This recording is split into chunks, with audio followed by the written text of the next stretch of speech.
Hi everyone. So, Judiciary Gold has come up with a series called In Depth.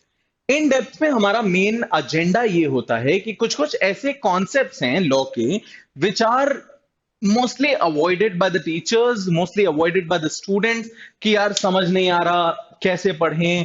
Commentaries में उसके बारे में बहुत ज्यादा चीजें नहीं दी हुई हैं। एक कॉन्सेप्ट को पढ़ने के लिए 5 किताबें पढ़नी पड़ेंगी, राइट।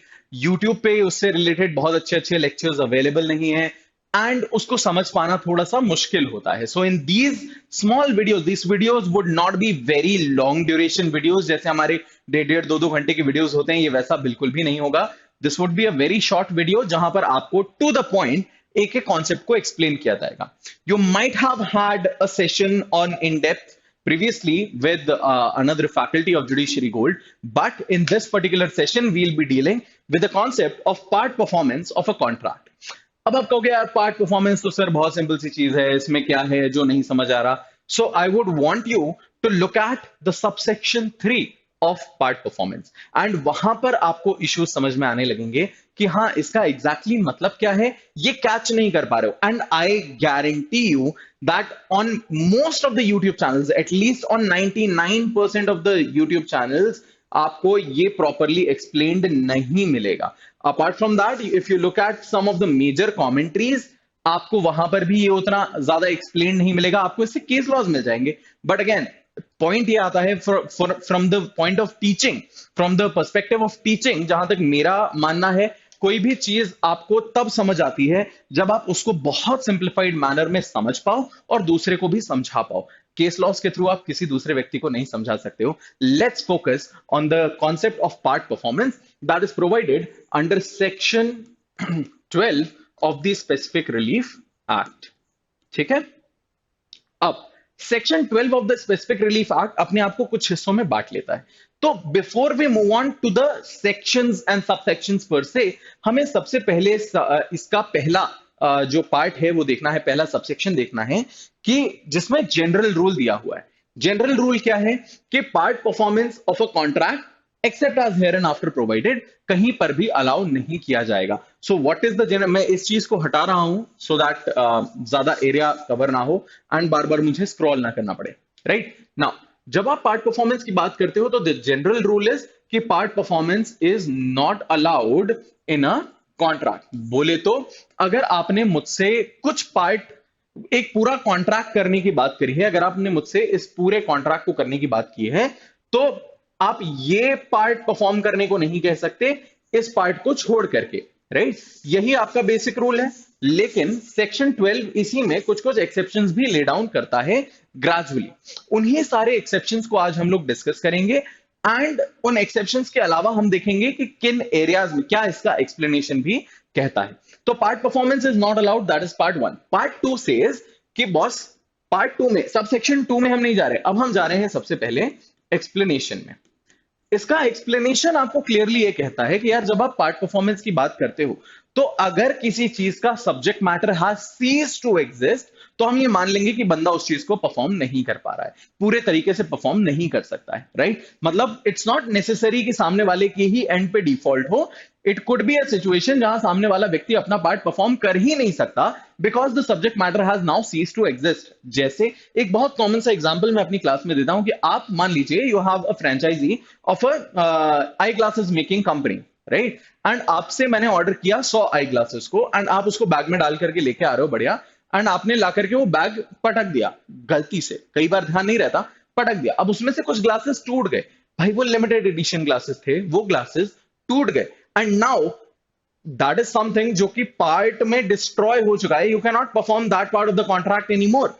यस, अब अगर आपको कॉन्ट्रैक्ट आज ही परफॉर्म करना है, अगर आपको मेरे साथ कॉन्ट्रैक्ट में एंटर करना है, अगर हम उसका स्पेसिफिक एनफोर्समेंट चाहते हैं, तो क्या हम पार्ट परफॉर्मेंस करवा सकते हैं या नहीं, उसके अराउंड ये पूरी की पूरी चीज रिवॉल्व करती है।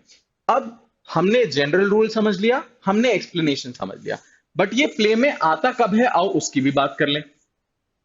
कभी भी किसी भी तरीके का कॉन्ट्रैक्ट होता है तो कॉन्ट्रैक्ट के डिस्चार्ज के बहुत सारे तरीके होते हैं। कॉन्ट्रैक्ट को नोवेट कर देते हैं, रेसेंड कर सकते हैं, कॉन्ट्रैक्ट परफॉर्मेंस हो सकता है, ब्रीच हो सकता है, लैप्स ऑफ टाइम हो सकता है, फ्रस्ट्रेट हो सकता है।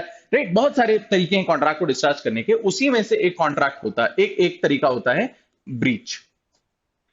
जब कॉन्ट्रैक्ट ब्रीच हो जाता है तो सामने वाली पार्टीज के पास कुछ ना कुछ रेमेडी होगी। भाई अगर मेरे एंड से कोई परफॉर्मेंस नहीं आ पा रही तो आप बैठ करके चने तो खाएंगे नहीं, आप कुछ ना कुछ तो एक्शन लेंगे, आपके पास कुछ ना कुछ तो रेमेडीज होनी चाहिए। तो ब्रॉडली हम इन रेमेडीज को 3 हिस्सों में डिवाइड कर देते हैं। पहला हिस्सा है अंडर सेक्शन 73, जहां पर 73 ऑफ इंडियन कॉन्ट्रैक्ट एक्ट, जहां पर हम आपसे कॉम्पनसेशन वगैरह की बात करते हैं। ठीक है।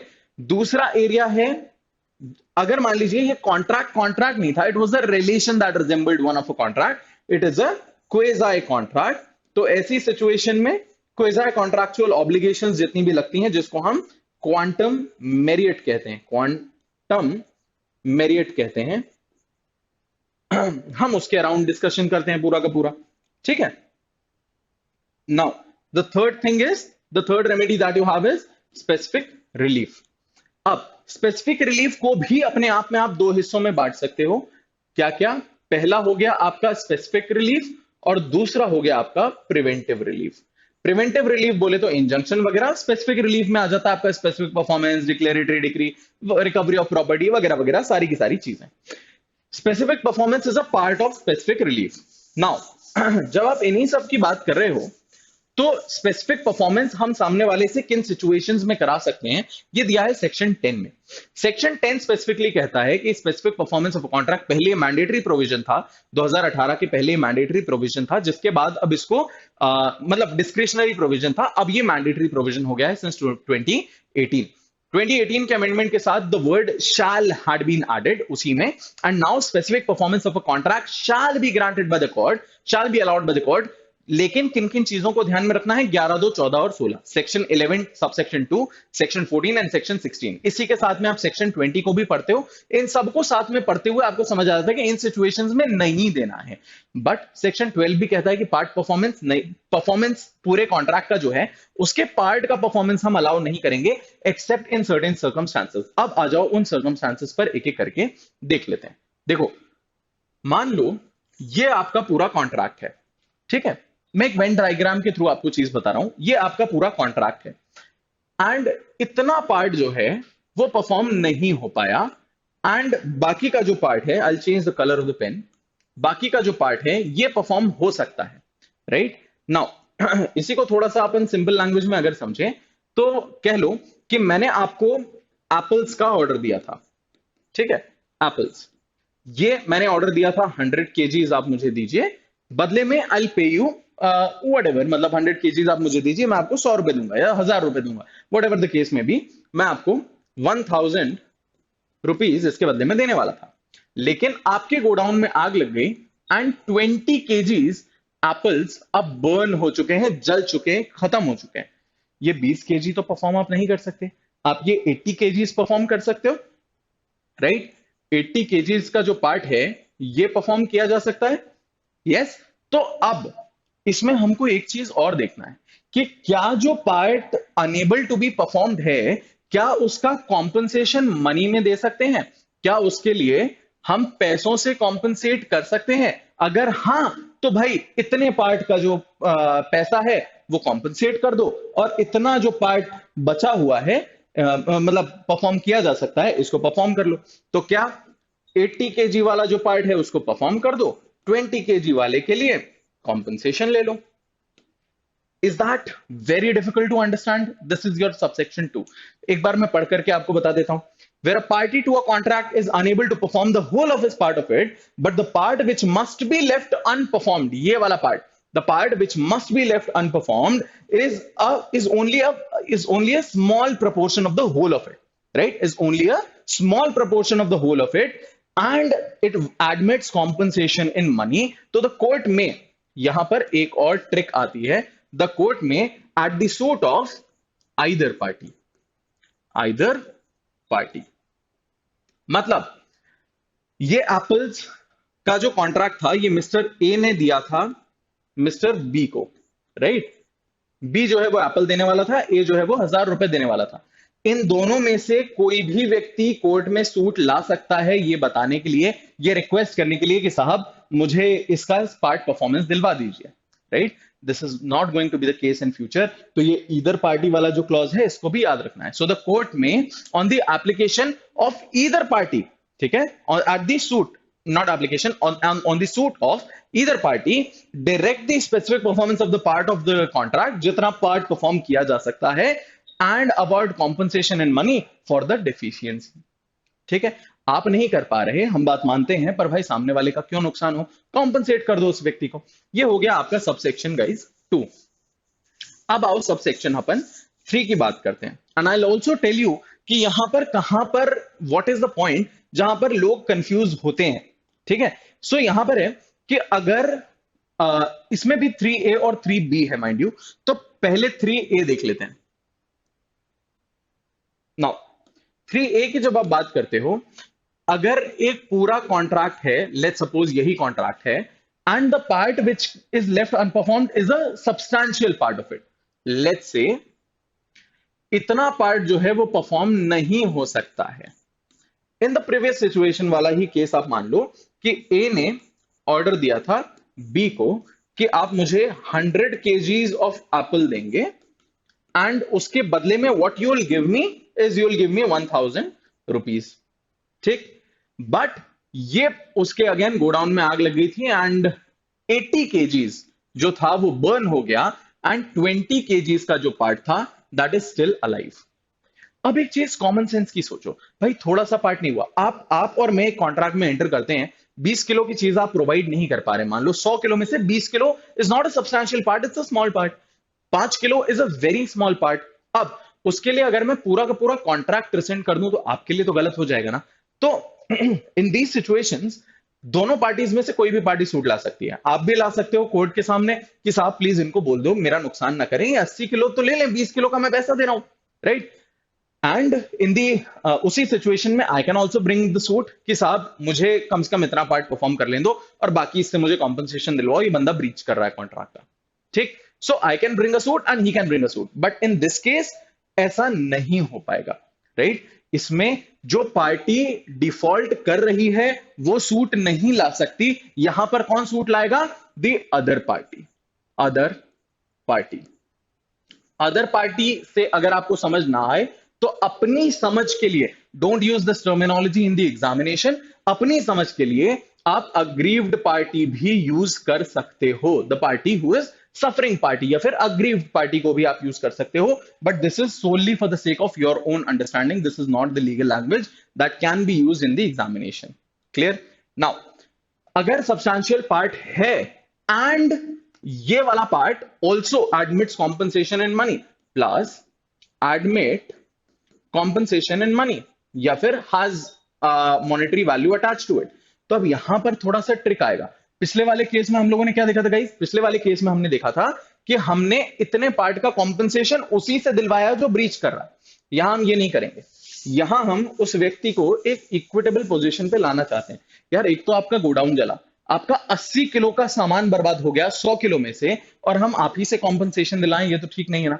तो ना 1000 रुपए अगर हमें देने थे फॉर 100 kgs, हम इस 80 का 800 जो है वो काट लेंगे एंड आपको मैं ये आपसे मैं 20 किलो ही लूंगा, बदले में मैं आपको दूंगा 200 रुपए। सो यहां पर जो पार्ट परफॉर्म हो रहा है गाइस, ये इस तरीके से होगा कि जितना पार्ट यहां हम परफॉर्म कर रहे हैं उतने ही पार्ट का हम आपको पैसा भी देंगे, प्लस जस्ट टू इंश्योर कि आप दोबारा से कोर्ट में ना चले जाएं, दोबारा से कॉम्पनसेशन मांगने 73 में ना चले जाएं और ये सारे काम आप ना करें, you also have to relinquish.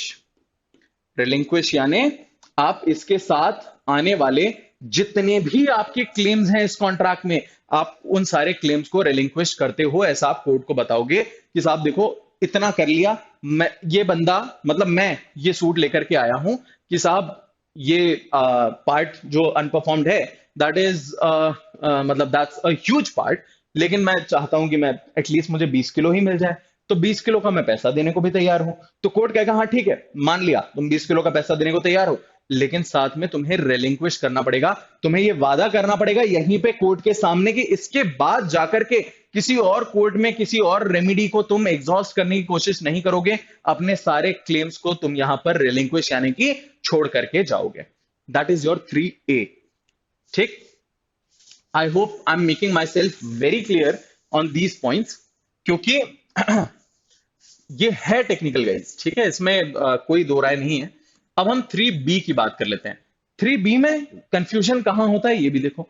3B में क्या लिखा है कि it does not admit compensation in money.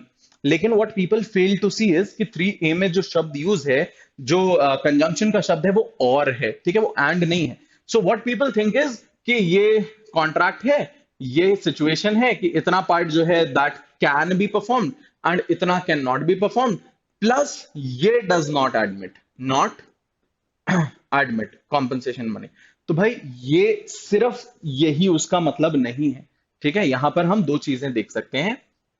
It can either be a small part that is unperformed, it can either be a huge part that is unperformed. हमारे लिए point of concern सिर्फ इतना है कि it does not admit compensation in money. What are the situations जहां पर it does not admit compensation in money? भाई एक चीज समझ करके चलो कि कौन से सिचुएशंस में हम ये मानते हैं कि something does not admit compensation in money. तो आई टेल यू व्हाट, कि इन सारी सिचुएशंस में कॉम्पनसेशन इन मनी वो चीजें एडमिट नहीं करती जहां पर मॉनेटरी के अलावा और वैल्यूज अटैच होती हैं, राइट। फॉर एग्जाम्पल आज की तारीख में जब आप बात करो, आप लोगों ने अगर मूवी देखी हो 3 इडियट्स। 3 इडियट्स में यू वुड हैव सीन कि the actress Kareena Kapoor wears a watch, right. And सब उसको चिढ़ाते हैं कि 18th century watch, 18th century watch, but उसके लिए वो घड़ी 250 रुपए की नहीं है। उसको 2.5 लाख की घड़ी से कोई मतलब नहीं है, उसको मतलब है इस बात से कि उसकी माँ की घड़ी है, right. Likewise in in in another movie Tarzan the wonder car, जिसमें आप लोगों ने ये देखा होगा कि भाई वो बंदा वो टूटी फूटी कबाड़ा गाड़ी को भी खरीद करके लाते हैं, क्यों? बिकॉज उसके डैड की गाड़ी है, राइट। लाइकवाइज वायरस की पेन, अगेन 3 इडियट्स। तो these are the things which do not admit compensation in money। चश्मे की आज क्या कीमत है भाई? कोई भी आप चश्मा खरीदते हो, you have a wide range from 500 रुपए से लेकर के आप 50,000 1 लाख रुपए तक का चश्मा खरीद सकते हो आज की तारीख में। लेकिन अगर मान लीजिए वही चश्मा गांधी जी का है, तो क्या उसका पैसा आप मनी में इवेल्युएट कर लोगे एकदम से, राइट? तो वहां पर कुछ इश्यूज आते हैं। अनदर पार्ट इज जहां पर अगर आपने इंडियन कॉन्ट्रैक्ट एक्ट देखा है, तो वहां पर कुछ कॉन्ट्रैक्ट्स होते हैं जहां पर आप सेवरेबल नहीं होते पार्ट्स उसके। एग्जांपल देता हूं आपको ज्यादा बेहतर समझाने के लिए, ठीक है। I give you 2 examples to make it very clear to you guys. Let's say there is a piece of land, ठीक है। ये जमीन जो है ये 50 बाय 60 की है, ठीक है, या 150 बाय 160। बहुत बड़ी जमीन है, बहुत मतलब हजारों स्क्वायर फुट की ये पूरी पूरी जमीन आपकी बैठ रही है। एंड इन दिस लैंड यहां पर एक छोटा सा फार्म हाउस बना हुआ है, यहां पर एक छोटी सी फ्लावर गार्डन बना हुआ है, इधर से एक छोटा सा लेट्स से पॉन्ड बना हुआ है, यहां पर आपका एक पार्किंग एरिया है, ये पूरा एरिया आपके खेलने कूदने का, घूमने फिरने का वो सारा एरिया। एंड ये पूरा का पूरा designated area you purchase it for let's say 10 crore rupees। 10 crore रुपए में आप ये पूरा का पूरा एरिया खरीदते हो। It has not been determined कि पर स्क्वायर फुट में क्या खरीद रहा हूं, घर की क्या कीमत है, फर्टाइल लैंड की क्या कीमत है, पार्किंग की क्या कीमत है, पानी की क्या, कुछ डिटर्मिनेबल नहीं है, right. Now let's imagine a situation जहां पर, एंड यहां से एक रोड जा रही है, ठीक है। बहुत अच्छे से समझना, इस एग्जाम्पल से आप बहुत अच्छे से समझ जाओगे। नहीं भी समझते हो तो दूसरा एग्जाम्पल मैं दूंगा, ठीक है। यहां से एक रोड जा रही है। Now government let's say passes a legislation जहां पर उन्हें इस रोड को चौड़ा करना है for whatever army purposes. Government takes over this land of yours. इतना एरिया जो है वो आपका सरकार ले लेती है। सरकार ने अब आपसे वो एरिया ले लिया है, तो अगेन सिंपल सी चीज ये होती है कि it can not admit compensation in money. It's not even कि हम स्क्वायर फुट के हिसाब से ले रहे हैं कि इसमें इसका इतना होगा। This has never been determined. यहां पर पैसों में आप कॉम्पनसेशन नहीं आंक सकते। तो क्या होगा, क्या आपको अभी भी इतना कॉन्ट्रैक्ट परफॉर्म करवाना है? ये आपकी जिद है, ठीक है। यहां पर भी सूट कौन लेकर के आएगा? Other party. अदर पार्टी यानी कि जो सफरिंग पार्टी है, जो अग्रीव पार्टी है, वो सूट लेकर के आएगी। अगर उसको ऐसा है कि नहीं मेरे को तो जमीन चाहिए ही चाहिए, I want this land so bad, कि मुझे इसके अलावा और कहीं पर लैंड चाहिए ही नहीं, राइट? तो भाई जिद है अगर, तो पूरे के पूरे 10 करोड़ रुपए दो, इतनी जमीन ले लो, प्लस बाकी के क्लेम्स को उठा के रिलिंक्विश कर दो। सिंपल सी बात है, उससे ज्यादा आपसे कुछ नहीं कह रहे। आपको अगर जिद है कि मुझे यही लैंड चाहिए, तो पैसा फिर आपको पूरा देना पड़ेगा, क्योंकि यार मॉनेटरी कॉम्पनसेशन है ही नहीं ना उस चीज का। तो क्या डिडक्ट करेंगे, व्हाट विल यू माइनस? अच्छा, अब इसमें कुछ बच्चे कहते हैं सर फिर इक्विटी का क्या, इस बंदे को नुकसान हो जाएगा वगैरह वगैरह। तो गाइस एक चीज समझो, इसके पास रेमेडीज हैं। ये बंदा चाहे तो कॉन्ट्रैक्ट को रिसेंड करवा सकता है, ये बंदा चाहे तो 56 में चला जाए, ये बंदा चाहे तो 73 में कॉम्पनसेशन ले ले। इस बंदे के पास बहुत सारे ऑप्शंस हैं अभी भी, बट उसने जिद पकड़ी है ना कि उसको यही चाहिए, तो यार कुछ ना कुछ तो आपको कीमत चुकानी पड़ेगी। Since money is not an adequate relief, तो पूरा का पूरा जो पैसा आप लोगों ने अंदाजा लगाया था वो पूरा पैसा दीजिए, सारे क्लेम्स को रिलिंक्विश कीजिए और घर बैठिए आराम से। दूसरी सिचुएशन बताता हूं आपको इसी में। Now again let's keep an example, इसको छोड़ो ऐसे ही सुन लो। Let's give you an example of चश्मे वाला व्यक्ति, ठीक है? लेट्स से आप लोगों ने हिस्ट्री टीवी 18 पे एक सीरियल देखा होगा, that's called porn stars. Yes, Rick and everyone, जहां पर सामान गिरवी रखा जाता है एंड लोग बहुत एंटिक्विटीज की चीजें लेकर के आते हैं, याद है? बस वैसा का वैसा, ठीक है? वो एक सिचुएशन है, आप वहां पर हो, आपने एक बंदे को ऑर्डर दिया कि यार मेरे को 5 स्पेक्टिकल्स चाहिए, ठीक है? मुझे 5 चश्मे चाहिए। किसके किसके? एक गांधी जी का मान लो, ठीक है? एक नेहरू जी का मान लो, मान लो आप और बड़े बड़े हस्तियों को 3 को ऐड कर लो, ठीक है? जो भी चश्मा पहनते थे। लाल बहादुर शास्त्री हो गए, एपीजे अब्दुल कलाम हो गए, लाल बहादुर शास्त्री, एपीजे अब्दुल कलाम एंड मनमोहन सिंह, ठीक है? इन सबके स्पेक्टिकल्स आपको चाहिए। इन चश्मों का आपने ऑर्डर दिया उस बंदे को। इंडिपेंडेंटली इन चश्मों की कीमत उसने नहीं बताई, उसने कहा मैं आपको एक बल्क में दूंगा, सारे के सारे 5 करोड़ में। नाउ लेट्स सपोज वो बंदा उस चश्मे को लेकर के आ रहा है, he meets an accident and एक चश्मा टूट गया, गांधी जी का चश्मा टूट गया। It's not even a substantial part, it's just one चश्मा जो टूट गया, एंड ये सारे के सारे अभी भी इंटैक्ट हैं। अब आपके पास ऑप्शन है, आप चाहो तो रिसेंड कर दो इस कॉन्ट्रैक्ट को, आप इसको रिसेंड कर दो, आप इसके बदले में उससे कॉम्पनसेशन ले लो, आप पूरा का पूरा कॉन्ट्रैक्ट खत्म कर दो और चिल मारो। नहीं, आपको चाहिए यही सारे चाहिए, तो on the suit of again the other party आप इन चारों को ले सकते हो। Money is not an adequate relief, क्योंकि इंडिपेंडेंटली हम नहीं जानते कौन सा चश्मा कितने का है, plus other value has been attached to it. चाहिए सारे, पूरे के पूरे 5 करोड़ रुपए दो, प्लस रिलिंक्विश करो। अब ये भी एक ऑल्टरनेटिव हो सकता है इसके पास कि वो कॉन्ट्रैक्ट को रिसेंड कर दे, एक नए कॉन्ट्रैक्ट में एंटर करे जिसमें वो सिर्फ इन 4 के लिए एंटर करे और पैसे ले, ठीक? लेकिन मान लीजिए अगर उसने जिद पकड़ी है कि मुझे ये ही कॉन्ट्रैक्ट एनफोर्स करवाना है, तो उसके लिए कीमत तो आपको चुकानी पड़ेगी, ठीक? ये है आपका 3B, एंड इसमें ही होते हैं कंफ्यूजन 3B में, 3A और 3B में। मैं इसको भी आपको रीड करके बता देता हूं। Where a party to a contract is unable to perform the whole of his part of it and the part which is left unperformed is either, ठीक है? जो part unperformed है is either a substantial part, जैसे कि हमने देखा था 80 kgs वाला, या फिर it does not admit compensation in money, और लगा हुआ है बीच में, दोनों का साथ में होना जरूरी नहीं है। Then जो party default, the party in default to perform such specifically so much part is not entitled to bring a suit, ठीक है? बट द कोर्ट में at the suit of the other party, direct कि उतना part जितना perform हो सकता है उसको परफॉर्म कर दो, एंड द अदर पार्टी पहले वाले, अगर दूसरी पार्टी ने इन द केस 1 जहां पर सब्सटैंशियल पार्ट है, डिडक्ट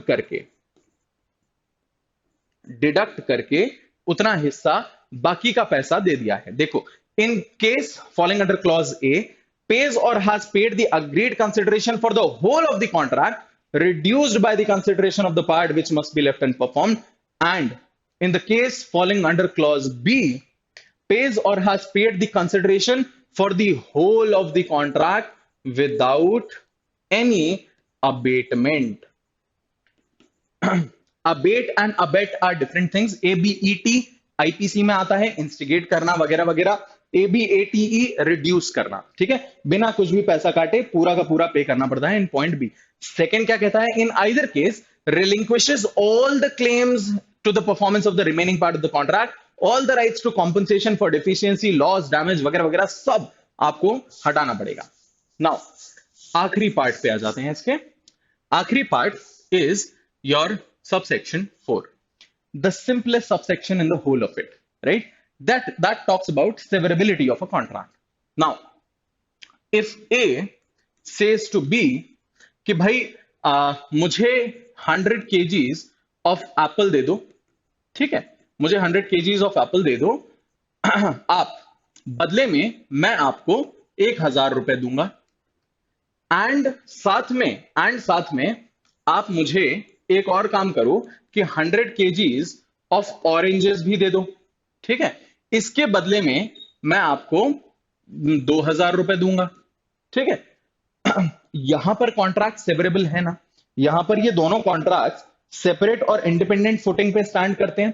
कहने का मतलब 100 किलो एप्पल के 1000 रुपए वो व्यक्ति देने को तैयार है, एंड 100 किलो ऑरेंजेस के 2000 देने को तैयार है. अगर मान लीजिए उसके एप्पल के गोडाउन में आग लगती है एंड ये कॉन्ट्रैक्ट अब परफॉर्म नहीं किया जा सकता है, ये अभी भी परफॉर्म हो सकता है एंड इसको परफॉर्म किया जाएगा. उसके एप्पल के गोडाउन में आग लग गई, एक भी रुपया अब आपको उसको देने की जरूरत नहीं है, वो कॉन्ट्रैक्ट आप खत्म करवा सकते हो. लेकिन ये वाला जो पार्ट है ना कॉन्ट्रैक्ट का, ये एक सेपरेट और इंडिपेंडेंट फुटिंग पे स्टैंड करता है एंड इसका आपको बाकायदा परफॉर्मेंस मिलेगा, पूरा का पूरा पैसा आपको देना पड़ेगा. फोर्थ वाला, when a part of the contract which taken by itself can and ought to be specifically enforced stand on a separate and independent footing from the other part of the same contract, then which cannot or ought not be specifically performed, then the court may direct the specific performance of such part.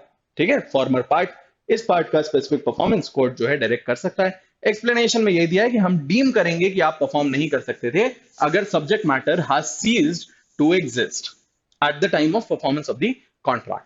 Now, that brings us towards the end of this particular video, and I hope part performance में अब आपको कहीं से कहीं तक समझने में किसी तरीके की कोई भी दिक्कत नहीं आएगी, and you can at any given point of time get access to this video on our Judiciary Gold का YouTube channel, and I hope this was very, very helpful for you guys. Just click the subscribe button, click the bell icon, like this video, share it with all your friends who are preparing for judiciary, all your friends who are preparing for your examinations of law school as well, क्योंकि ये चीजें तो भाई आपके college में भी आती हैं. And do let us know in the comments how did you like this video. Thank you so much guys. Bye bye.